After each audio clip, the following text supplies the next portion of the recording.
नमस्कार दोस्तों, आज हम हमारी हिंदी पुस्तक 9 की अगली कविता पढ़ेंगे, जो कि है मैंने कहा पेड़, जिसे लिखा है अघेय जी ने। अघेय जी का पूरा नाम सच्चिदानंद हीरानंद वात्स्यायन अघेय है। तो चलिए हम उनकी कविता मैंने कहा पेड़ शुरू करते हैं।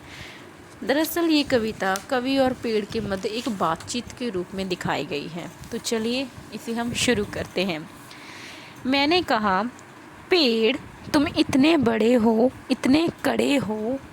यानी कि कवि पेड़ से कहता है कि हे पेड़, तुम इतने बड़े हो और इतने सख्त हो, न जाने कितने सौ बरसों के आंधी पानी में सिर ऊंचा किए अपनी जगह अड़े हो।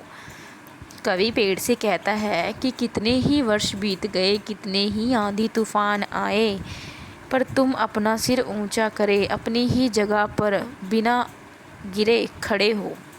सूरज उगता डूबता है, चांद मरता छींचता है, ऋतुएं बदलती हैं, मेघ उमड़ता पसीजता है, और तुम सब सहते हो। तो जो कवि है वो पेड़ से कहता है कि सूरज भी तो उगता है फिर छुप जाता है, चांद भी कभी मरता है तो कभी छिप जाता है, ऋतुएं बदलती हैं, सर्दी आती है, गर्मी आती है, बारिश आती है कभी, पर तुम सब कुछ सहते हो। संतुलित शांत धीर रहते हो, तुम हमेशा अपने संतुलन को बना के रखते हो। विनम्र हरियाली से ढके पर भीतर ठोठ कठैठ खड़े हो। तुम बहुत ही ज़्यादा विनम्र हो और तुम्हारे ऊपर जो हरियाली ही हरियाली है, यानी कि पत्तियों से तुम ढके हो, लेकिन अंदर से तुम बहुत मजबूत खड़े हो। कांपा पेड़ मर्मरित पत्तियाँ बोली मानो नहीं नहीं नहीं झूठा श्रेय मुझे मत दो। तो कवि की ये सारी बातें सुनकर जो पेड़ है वो कांप उठता है। वो कहता है नहीं नहीं, ये सारी बातों का श्रेय तुम सिर्फ मुझे मत दो। अब हम पेड़ की बात सुनते हैं कि पेड़ क्या कहता है। मैं तो बार बार झुकता गिरता उखड़ता, या कि सूखा ठूंठ होके टूट जाता।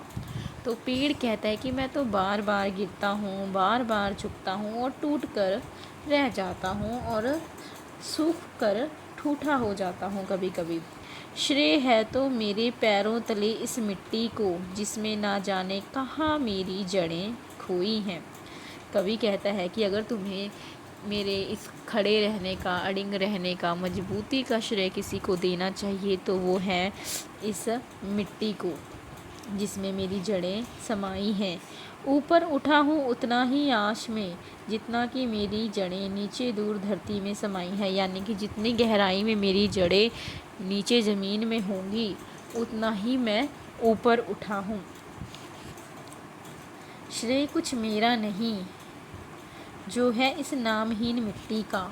मतलब मेरा इसमें कोई श्रेय नहीं है, सारा श्रेय इस नामहीन मिट्टी का है। और हाँ, इन सब उगने डूबने भरने छीनने बदलने गलने पसीजने बनने मिट्टी वालों का भी क्षतियों से मैंने बस एक ही सीख पाई है, जो मरण धर्म है वही जीवन दाई है। तो इन पंक्तियों में कवि क्या कहता है? इन पंक्तियों में कवि कहता है कि ये जो पेड़ अपनी विशालता ऊंचाई का श्रेय मिट्टी को देते हुए कहता है, हाँ, इन सब का श्रेय सूर्य को भी जाता है, जो सुबह उगता है, धूप के रूप में प्रकाश और गर्मी देता है और शाम को डूब जाता है। वह सबका श्रेय चंद्रमा को भी देता है, जो रात के अंधकार में कभी नष्ट हो जाता है और कभी उसका आकार कम हो जाता है। वह लगातार बदलती ऋतुओं को भी श्रेय देता है। वह उमड़ते घुमड़ते और कभी दया भाव से पसीजते हुए बादलों को भी श्रेय देता है। वह बनने मिटने वाले बादलों को भी श्रेय देता है। पेड़ कहता है कि मैंने इतने वर्षों में यही शिक्षा प्राप्त की है कि जो मरण धर्म है वे ही सच्चा जीवन देने वाला है। तो ये थी हमारी आज की कविता। मुझे उम्मीद है कि आपको ये अच्छे से समझ आई होगी। अगर आपको वीडियो पसंद आती है तो प्लीज़ इसे लाइक शेयर और सब्सक्राइब करें, ताकि आपको आगे की वीडियोस मिल सकें। धन्यवाद।